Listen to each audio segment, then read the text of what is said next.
Sir, stranger things असली में हुआ था। क्या बकवास कर रहे हो? 1980s न्यूयॉर्क के मॉन्टेक में एक पुराना एयरफोर्स बेस था, कैंप हीरो।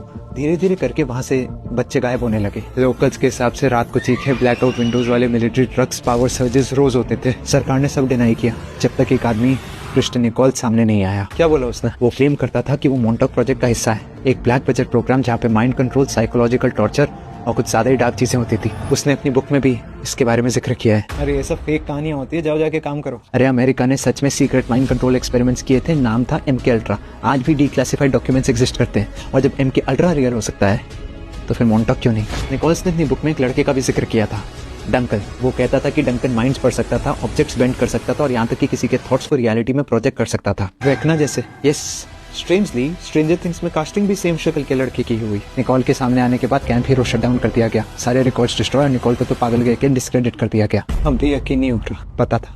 तो एक बात बता, डफल ब्रदर्स ने स्ट्रेंजर थिंग्स का फर्स्ट ड्राफ्ट और किसी नाम से नहीं बल्कि मॉन्टॉक नाम से ही क्यों पिच किया? लोकेशन भी सेम, कैंप हीरो, प्लॉट भी सेम, मिसिंग बच्चे और secret government experiments. Oh my God. MK ultra की तरह मॉन्टॉक भी एक रियल प्रोजेक्ट था, लेकिन उसके एविडेंसेस गायब कर दिए गए, इसलिए आज तक शायद उसे कोई प्रूव नहीं कर पाया।